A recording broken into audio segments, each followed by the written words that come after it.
పరిశుద్ధ గ్రంథముల నుండి కీర్తనల గ్రంథము 92వ కీర్తన.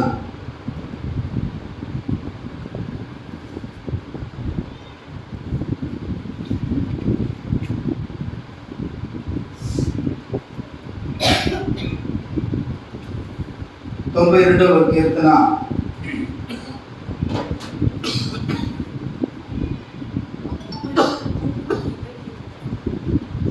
13వ వచనము.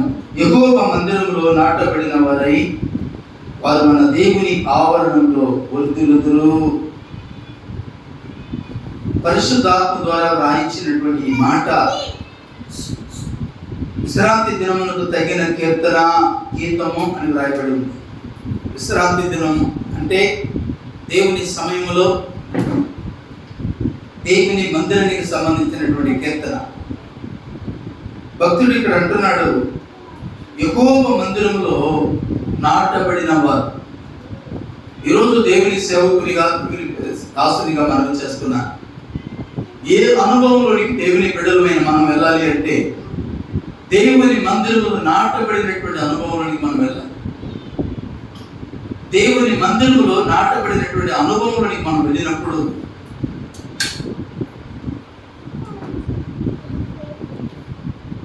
దేవుడు మనలను పిల్లగా వర్ధిల్లింప చేస్తారు. దేవుని మందిరములో మనం నాటబడినప్పుడు, దేవుని మందిరములో పిల్లగా మనము స్థిరపరచబడినప్పుడు, దేవుని వాక్యములో మనం స్థిరపరచబడినప్పుడు, దేవుని వాక్యములో పిల్లగా మనం బలపరచబడినప్పుడు దేవుడు మనలను వర్ధిల్లింప చేస్తాడు. అదే 92వ కీర్తనలో 12వ వచనం అంటాడు, నీతిమంతులు ఖర్జూర వృక్షం వలె మొగవేయుదురు. నీతిమంతులు ఎలా అభివృద్ధి చెందుతారంటే ఖర్జూర వృక్షం. ఖర్జూరపు చెట్టు చూసారా? దాని గెలలు, ఒక్కొక్క గెలకు ఎన్ని ఉంటుందమ్మా? పండ్లు ఎన్ని ఉంటుందంటే చాలా ఉంటుంది, వందల సంఖ్యలో ఉంటుంది. ఒక్కొక్క గెలలో, ఒక్కొక్క గెల యెరూషలేము ప్రాంతంలో ఈ ఖర్జూరపు చెట్టు, ఈత చెట్టు, ఒక్కొక్క గెల ఇంత ఇంత ఎడల్పు, ఇంత పొడవు చెట్టుని చాలా వేలాడిపిస్తుంది. ఇంత పెద్ద పండ్లు అసలు ఎంత ఆకర్షించిందంటే, అంటే ఇలాంటి గెలలు చాలా చుట్టూ ఉండేది, కొన్ని వేల పండ్లు కాసిందండి. మన భారతదేశంలోనే ఆ తోట వేసినటువంటి ఒక యజమాని అంటున్నాడు, సుమారు 50 నుంచి 100 కేజీలు పండ్లు ఇచ్చిందంట. ఏది? ఈత చెట్టు. ఒక్కొక్క చెట్టు ఒక సంవత్సరానికి 50 నుంచి 100 కేజీలు పండ్లు ఇచ్చిందంట. అంటే దిగుబడి వచ్చిందంట. ఇంత ఒక గ్రాము ఉంటుంది, ఒక 2-3 గ్రాములు ఉంటుంది ఒక్కొక్క పండు. ఇలాంటి పండ్లు ఒక 100 కేజీ అంటే ఎంత అవ్వాలి చూడండి. అంటే అన్ని పండ్లు ఆ చెట్టులో కాస్తుంది ఒక్క సంవత్సరానికి. ఈ చెట్టు అంట ఇంచుమించు 50-60 సంవత్సరాలు ఈ చెట్టు అలాగే ఉండిపోయింది. స్తోత్ర, ఫలాలు ఇస్తానే ఉండిందంట. ఈ చెట్టుకు ఉండేటువంటి గుణములో పిల్లరా, ఎందుకు దేవుడు ఈ చెట్టుని ఖర్జూరపు చెట్టుతో అంటే ఈత చెట్టుతో పోల్చాడంటే పరిశుద్ధాత్మ దేవుడు దీంట్లో చాలా సత్యం ఉంది. ఈ చెట్టుకు ఉండేటువంటి లక్షణము, శత్రువు చెట్టును తాకకుండా, శత్రువు తన ఫలము తాకకుండా ఈ చెట్టు ఏం చేసిందంటే కొమ్మలతో ఎవరి తన ఫలాలను కప్పేసింది. దేవునికి స్తోత్రం కలుగును గాక. ఎవడు పడితే వాడు వెళ్ళి చెప్పండి ఆ పండ్లు కొయ్యకుండా, ఎవడు పడితే వాడు వెళ్ళి ఆ చెట్టును ఆ యొక్క సంహరించకుండా, అంటే లేకపోతే దాని దగ్గరికి వెళ్ళకుండా చెట్టు చుట్టూ తన ఆకులతో, ఆకులంటే మామూలుగా ఈ ఆకులు కాదు, అంటే అరటి ఆకు లాంటిది కాదు, కూర్చుంటే అంత నెక్కు వచ్చింది అనమాట. చాలా విషపుములు లాగా ఉంటుంది అనమాట. చుట్టూ ఆ మట్టలు అల్లుకొని ఆ పండ్లని కాపాడుతూ ఉంటుంది అనమాట, ఫలాలు. ఒకటి. రెండోది, శత్రువును దగ్గరికి రాని, ఎందుకంటే భయపడతారు అనమాట. దాని దగ్గరికి వెళ్ళాలంటే అమ్మో గుచ్చుకుంటుందని. ఒక్కొక్క ముళ్ళు ఇంచుమించి ఇంత పొడుగు ఉంటుంది అనమాట. అంటే ఈత ఆకులోని ఆ చివరిలో ముళ్ళు ఉండింది, చాలా స్ట్రాంగ్గా కూడా ఉండేది అనమాట. మామూలుగా ఈత చెట్లు ఉండేటువంటి ముళ్ళు వేరు, దానికి ఉండేటువంటి ముళ్ళు వేరు. ఆ ఈత ఆకులోనే ముళ్ళు చాలా బలంగా ఉండిద్ది అనమాట. ఒకటి, శత్రువును దగ్గరికి రాకుండా చేస్తుంది. రెండోది పిల్లరా, ఆ యొక్క ఆకులతో, తన మట్టలతో తన యొక్క ఫలాలను ఏం చేస్తుందంటే కప్పిద్ది అనమాట. కోడి తన బిడ్డలను ఏ రీతిగా తన రెక్కల నీడలో కప్పుకుంటుందో, కాపుదలు ఇస్తుందో, అలాగా శత్రువులు దగ్గరికి వచ్చి ఫలాలు కొయ్యకుండా, ఫలాలు తాకుండా తన రెక్కలతో ఏం చేసిందంటే అలా కప్పి, అలా దాచి ఉంచిందనమాట. మూడోది, దీంట్లో ఉండేటువంటి మరొక మంచి గుణం ఏంటంటే, ఒకటి మంచి ఫలాలు ఇస్తుంది, రెండోది ఫలాలు ఎవడు పడితే వాడు తాకకుండా కాపుదలు ఇస్తుంది, మూడోది ఈ చెట్టుకు ఉండేటువంటి మంచి లక్షణం ఏంటంటే చెట్టు ఆకాశం వైపు చూసింది. ఈ యొక్క కొమ్మలు ఉండితే ఈత కొమ్మలు, ఈ కొమ్మలు ఆకాశం వైపు చూసుకుంటూ పెరిగింది. అందుకే ఈ ఈత చెట్టుని నీతిమంతునితో పోల్చాడు పరిశుద్ధాత్మ దేవుడు. దేవునికి స్తోత్రం కలుగును గాక. నీవు, నేను, మనము కూడా పిల్లరా ఈత చెట్టులాగా దేవుని వైపే చూడాలి. మనం ఈ భూ సంబంధమైన వాటి వైపు, ఈ భూ సంబంధమైన దాని వైపే చూడకుండా దేవుని వైపు చూసుకుంటూ, దేవుని తట్టు చూసుకుంటూ మనం ఎదుగుతూ ముందుకు వెళ్ళాలి. అటు ఇటుగా చూడకుండా, అటు ఇటుగా ఉండకుండా దేవుని తట్టు చూసుకుంటూ, దేవుని వైపే చూసుకుంటూ, మన జీవితంలో ఎన్ని శ్రమలు ఎదురైనా, మన జీవితంలో ఎన్ని కష్టాలు ఎదురైనా, మన జీవితంలో ఎన్ని సమస్యలు ఎదురైనా, మన జీవితంలో ఎన్ని అవమానాలు, నిందలు, అపజయాలు మన జీవితంలో ఎదురైనా, దేవుని తట్టు ఈత చెట్టు యొక్క కొమ్మలు ఏ రీతిగా దేవుని వైపే చూస్తుందో పిల్లరా, ఆకాశం వైపే, అలాగే మనం దేవుని వైపే మనం చూసుకుంటూ మన విశ్వాస యాత్రలో ముందుకు సాగాలని దేవుని సేవకునిగా మనం చేస్తున్నాం పిల్లలు.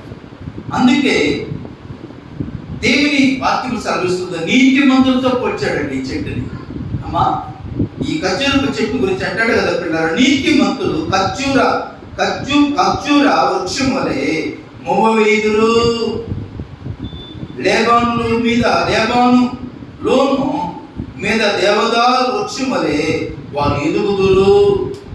లేబాను అనేటువంటిది పిల్లరా, అది ఒక పెద్ద పర్వతం. లెబనోను అనేటువంటి ఒక పర్వతం ఉంది. ఆ పర్వతము చాలా శక్తివంతమైనటువంటిది, అంటే సత్తువు కలిగినటువంటి భూమి అన్నమాట. సత్తువు కలిగినటువంటి భూమి. ఆ పర్వతాల మీద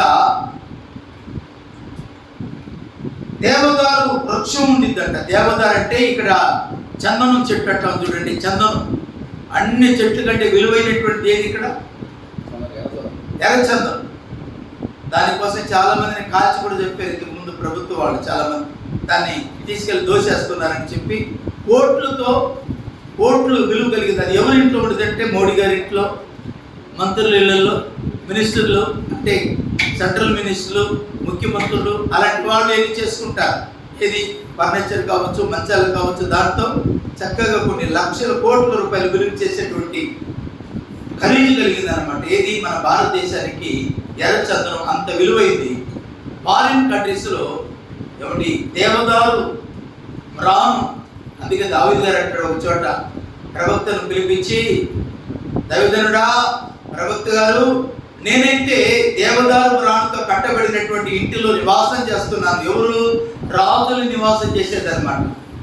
ఏమండి, ఏదో మనము సామాన్యులు, మధ్య తరగతి వాళ్ళు లింగ్ అని ఏదో చెట్టు తీసుకొచ్చి చేసుకునేది, ఎవడో ఫర్నిచరు తయారు చేస్తారు, అమ్ముతారు. అది ఏదో కూడా మనకు తెలియదు. డబ్బులు పెట్టి కొనుక్కొని తెచ్చి ఇంట్లో పెట్టుకొని సంతోషిస్తాం. మన పరిస్థితి అది. వాళ్ళు కానీ రాజుల లెక్క, రాజులు దేవదారు మ్రానుతో కట్టబడిన ఇంట్లో ఉంటారు. దేవదారు మ్రానుతో చేయబడినటువంటి మంచాలు, ఫర్నిచర్లు, ఏమంటే వస్తువులు, విలువైనటువంటి వస్తువులు దాని ద్వారా తయారు చేస్తారు. నీతిమంతులు చూడండి, దేవదారు మ్రాను. రెండోది పిల్లల దేవదారు వృక్షంతో పోలుస్తున్నాడు. మొదటిది పిల్లల ఖర్జూర వృక్షంతో పోలుస్తున్నాడు. అంటే దేవదారు మ్రాను కూడా చాలా విలువైనటువంటి, దేవుని నమ్మిన బిడ్డలు విలువైనటువంటి వారు. దేవునికి స్తోత్రం. యెహోవా మరణము, నీతిమంతుని మరణము యెహోవా దృష్టికి విలువ కలిగింది అని బైబిల్ సెలవిస్తుంది. మన సెమీ క్రిస్మస్ అని సేవకులు పిలిచారు కొంతమంది రాజకీయ నాయకులు. ఏదో సామెత అంటారు చూడండి, బొమ్మని చెప్పలేక పొగ పెడతారని పిలిచి కూర్చోబెట్టి పొగ పెట్టారు. అమ్మా అంటే సేవకులు విలువ వాళ్ళకి తెలియదు, లోకస్తులు కదా వాళ్ళు లోకస్తులు కాబట్టి దేవుని సేవకులు విలువ వాళ్ళకి తెలియదు. తాగుబోతుడు వస్తాడు, పాస్టర్ గురించి తక్కువగా మాట్లాడుతూ ఉంటాడు. వ్యభిచారి పాపములు జీవించేవాడు కూడా సేవకుల గురించి చాలా తక్కువగా, చాలా కిచ్చపచ్చి మాట్లాడతారు. వారి విలువ ఎవరికి తెలిసిందంటే సాతానుకు తెలుసు సేవకుని విలువ. ఎవడి దేవదూతలకు తెలుసు సేవకుని విలువమా అంటున్నావు తల్లి. సేవకునికి తెలుసు, అంటే దేవదూతలకు తెలుసు, దేవునికి తెలుసు. స్తోత్ర. ఈరోజు వెళ్తే వాళ్ళు మాట్లాడుతూ, ఆ రాజకీయ నాయకులు మాట్లాడుతూ ఫస్ట్ చెప్పి అలా స్టేజ్ మీదకి వచ్చి ఒక మాట చెప్పింది ఏంటంటే, ఒక ఆయన, సార్ సేవకులు చాలా మంది ఉన్నారు పాస్టర్స్, మీరు ముందు ఈ అబ్బాయి మీద చేతుల నుంచి ప్రార్థన చేయండి, దేవుని పిల్లవాడికి ఇవ్వండి. దేవుని విలువండి. సేవకుడు నువ్వు ఏది భూమి మీద బంధిస్తావో అది పరలోకమందు బంధించబడుతుందని బైబిల్ సెలవిస్తుంది. ఆశ్చర్యపోయిన ఒక రక్షణ లేనటువంటి ఒక వ్యక్తి ఇంత విశ్వాసం ఉందా అని అతను అనుకున్నాను. అని అంటున్నాడు, అయ్యా మీ దీవెనలన్నీ వీరి మీద కావాలి, వీరి కొరకు మీరు ప్రార్థన ఒకసారి లేచి ఈ పిల్లవాడిని మీరు ఏం చేయాలి, బ్లెస్ చేయండి అంటే ఆశీర్వదించండి. చాలా సంతోషించి అనిపించింది ఆ మాట. అంటే దేవుని విలువ ఎలాంటిదో, సేవకుల యొక్క విలువ ఏంటో అందరికీ తెలియదు, కానీ కొందరికి తెలుసు. దేవునికి తెలుసు దేవుని బిడ్డల యొక్క విలువ ఏంటో. అందుకే దేవుడు తన బిడ్డల గురించి ఏం చేస్తున్నాడంటే, పిల్లరా చక్కని మాట ఇక్కడ అంటున్నాడు కదా, పిల్లరా లెబానోను మీద దేవదారు వృక్షం వలె వారు ఎదుగుదురు, నీతిమంతులు ఖర్జూర వృక్షం వలె మొవ్వ వేయుదురంట. నీతిమంతులు ఎలా వేస్తారండి? మొవ్వ వేయటం అంటే ఏంటి? ఒక మొక్కను తీసుకెళ్ళి నాటుతాము, నాటబడిన తర్వాత మొక్క ఏమవుతుందమ్మా తల్లి? చెట్టు నాటిన తర్వాత మొక్క ఏమవుతుందంటే చిగురిస్తుంది. చిగురిస్తుంది అంటే సార్ చెట్టు చిగురు పెడుతుందంటే ఏంటి? బ్రతికింది అనే అర్థం. అది చిగురించి ఆకులు బయటికి వచ్చి మొక్క చెట్టు అవుతుంది, చెట్టు మ్రాను అవుతుంది, మ్రాను మహావృక్షమై అనేకులకు నీడనిస్తుంది తన ఆకులతో, రెండోది తన ఫలాలతో అనేకులను తృప్తిపరుస్తుంది. స్తోత్ర. అందుకే నీతిమంతుల గురించి చక్కగా రాస్తున్నాడు పరిశుద్ధాత్మ దేవుడికి. నీతిమంతుడు ఖర్జూర వృక్షం వలె మోవేస్తాడు. ఖర్జూర వృక్షం లాగా నీవే మనం మూవ్ వేయాలని, అభివృద్ధి చెందాలని. అంటే మూవ్ వేయటం అంటే ఏంటంటే ఎదగటం. నీతిమంతుడు ఎదుగుటట పట్టణానికి ఆశీర్వాదకరం అంట. ఏమండి? తాగుబోతుడు ఎదిగాడు అనుకోండి, పట్టణానికి ఏంటి? తాగుబోతుడు ఎదగడం ఫుల్లుగా మంచి తాగుబోతుడు అయ్యాడు అనుకోండి, ఆ దేశం ఏమైంది? అలాంటి తాగుబోతులు అందరూ తాగుబోతులు అవుతా ఉన్నారనుకోండి. ఒంగోలు పట్టణం ఏమైంది? నాశనం అయిపోయింది, దేనికి పనికిరాదు. ఇంకా ఎవడి సందుసందికి బ్రాంతి షాపులు అయిపోయింది. అదే త్రాగుడు లేనివాడు మంచివాడు నీతిమంతుడుగా ఉండి చక్కగా ఎదుగుతున్నాడు అనుకోండి, ఆ పట్టణానికి ఆశీర్వాదం అన్నాడు. ఒక నీతిమంతుడు ఒక 100 కుటుంబముల మధ్యలో ఉన్నాడు అనుకోండి, ఆ నీతిమంతులను బట్టి ఆ కుటుంబాన్ని అంతటిని దేవుడు ఏం చేస్తాడంటే ఆశీర్వదిస్తాడు. స్తోత్ర. ఆశీర్వదిస్తాడు. కాబట్టి దేవుని సంగమా, దేవుని బిడ్డలారా, మనం కూడా నీతిమంతులుగా దేవుని ఎవరు నీతిమంతులు అంటే ఎవరైతే యేసయ్య రక్తములో కడగబడి పరిశుద్ధపరచబడి నీతిగా జీవిస్తూ దేవుని కొరకు బ్రతుకుతారో అలాంటి వారి నీతిమంతులు. అలాంటి వాళ్ళు నీతిగా ఉంటారు. అలాంటి వారి పట్ల దేవుడు గొప్ప కార్యాలు చేస్తాడు అన్నమాట. అందుకే కీర్తన గ్రంథంలో మాట్లాడాడు కదా దావీదు గారు, అతడు నీటి కాలువలో ఎవరైనా నాటబడినదై ఆకువాడక తన కాలమందు ఫలమిచ్చే చెట్టు వలె నుండును, అతడు చేయునదంతయు సఫలమగును. నీతిమంతుడు చేసే ప్రతి పని ఏమవుతుందంటే సఫలమవుతుంది. స్తోత్ర. వారు నీతిమంతులు ఖర్జూర వృక్షం వలె మోవేస్తారు, దినదినం అభివృద్ధి చెందుతారు, దినదినము దీవించబడతారు, దినదినము మేలు పొందుతారు. నీతిమంతులు మన ప్రభువైన యేసుక్రీస్తు వారు, ఆయన పిల్లలమైన మనము నీతిమంతులు. స్తోత్రం. అలాగే ఆయన రక్తంలో మనం కడగబడుతుంది. ప్రతిదినం ఆయన వాక్యం ద్వారా మనం తడపబడుతుంది.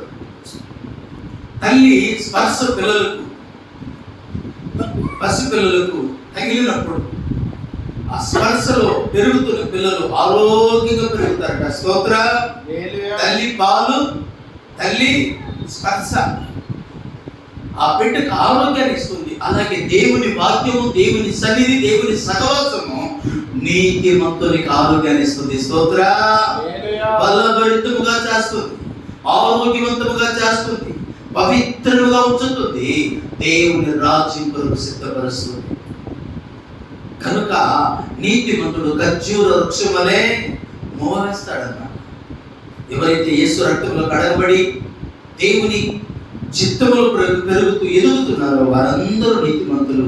అలాగా నీవు నేను మనం ఉండాలని పిల్లరా నీతిమంతుల గురించి మాట్లాడుతూ దేవుని వాక్యం సెలవిస్తుంది. మంచి మాట పిల్లరా. 92వ కీర్తనలో పిల్లరా, యెహోవా మందిరంలో నాటబడిన వారు మన దేవుని ఆవరణంలో వర్ధిల్లుదురు అనేటువంటి మాట ఉంది. వర్ధిల్లాలి ఎక్కడంటే దేవుని మందిరంలో మనం వర్ధిల్లుతున్నప్పుడు, ఎదుగుతున్నప్పుడు ప్రపంచంలో అనేక చోట్ల మనం చేసే ప్రతి ఉద్యోగాన్ని, మనం చేసే ప్రతి ప్రయత్నము దేవుడు వృద్ధిలోనికి తీసుకొస్తాడు. స్తోత్రం.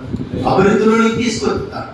మనం చేసే ప్రతి పని ఈరోజు చిన్న ఉద్యోగం కావచ్చు, మనం చేస్తుంది చిన్న వృత్తి కావచ్చు, దేవుని ఆశీర్వాదం, దేవుని కాపుదల, దేవుని హస్తము మనకు తోడుకుంటే పిల్లరా 30 దంతులు 60 దంతులు 100 దంతులుగా దేవుడు మనల్ని ఆశీర్వదించి పిల్లరా మనల్ని గొప్ప చేస్తాడని ప్రభుత్వంతో మనం చేస్తాం. దేవుని మందిరం నాటబడే అనుభవంలోనికి మనం రావాలి. ఈ 2023 సంవత్సరం లాస్ట్ ఫైనల్కి వచ్చేసాం. మ్యాచ్ ఆడుతూ ఉండేవాళ్ళు అంటారు కదా, ఫైనల్ మ్యాచ్ ఉందండి కదా. 2023 ఫైనల్కి వచ్చేసారు. మన ముందు ఒక ఛాలెంజ్, మన ముందు పిల్లరా ఒక నూతన సంవత్సరాన్ని దేవుడు మనకు ఇవ్వబోతున్నాడు. స్తోత్ర. అందుకే యూట్యూబ్లో ఈ వాక్యం వింటున్నా, వీక్షిస్తున్నా ఆ ప్రియ దేవుని పిల్లలు, యవన పిల్లలు, ఈరోజు దేవుడు మీతో కూడా మాట్లాడుతున్నారు. దేవుని మందిరంలో ఎదుగండి. దావీదు అనేటువంటి భక్తుడు అంటాడు, కీర్తన గ్రంథం 119 అధ్యాయం 11వ వచనంలో, నేను పాపము చేయకుండానట్లు నీ వాక్యము నా హృదయంలో పెట్టుకొని ఉన్నాను అంటారు. దేవుని వాక్యముల మీరు తడపబడితే, దేవుని సన్నిధులు నిలబడితే, దేవుని సన్నిధులు మీరు స్థిరపరచబడితే మీరు చేసే ప్రతి ప్రయత్నము దేవుడు వర్తింప చేయబోతున్నాడు. 2023 సంవత్సరంలో దేవుని కార్యాలను చూడకుండా, దేవుని మేలు చూడకుండా ఒకవేళ నిరాశలో నిస్పృహలో ఉన్నారేమో, రాబోతుంది 2024వ సంవత్సరము అనేక కుటుంబాల్లో దేవుని కార్యాలు జరగబోతుంది. అనేక కుటుంబాల్లో దేవుని అద్భుతాలను దేవుడు చేయబోతున్నాడు. ఆగిపోయిన శుభవార్త, ఆగిపోయినటువంటి అద్భుతాలు, ఆగిపోయినటువంటి మేలులు 2024వ సంవత్సరంలో దేవుడు కొనసాగించబోతున్నాడు. చేతులెత్తి స్తోత్రం చెప్పండి. మంచి ఇల్లు కట్టుకోబోతున్నా, మంచి వాహనం కొనుక్కోబోతున్నా, మంచి స్థలం కొనుక్కోబోతున్నా, నీ కోర్టు కేసులన్నీ కొట్టివేయబడబోతుంది. నీకున్నటువంటి అప్పుల సమస్య నుండి దేవుడు నీకు ఒక విడుదల ఇవ్వబోతున్నాడు. నీ కుటుంబంలో సమాధానం ఇవ్వబోతున్నాడు. నీవు చేసే ప్రతి ప్రయత్నము, ప్రతి పనిని దేవుడు సఫలపరచబోతున్నాడు. చేతులెత్తి దేవునికి స్తోత్రం చెప్పండి. Praise the Lord. కాబట్టి దేవుని మందిరంలో వర్ధిల్లండి. దేవుడు మీ జీవితాన్ని వర్ధిల్లింప చేస్తాడు. వాటి కృప దేవుడు మనందరికీ అనుగ్రహించును గాక. ఆమేన్. తలలు ఉంచండి. ప్రార్థన. దయా ప్రేమ కనికరము గల మా తండ్రి, మీరు మాట్లాడిన ప్రతి మాటలో బట్టి నీకు స్తోత్రం చెల్లిస్తాను.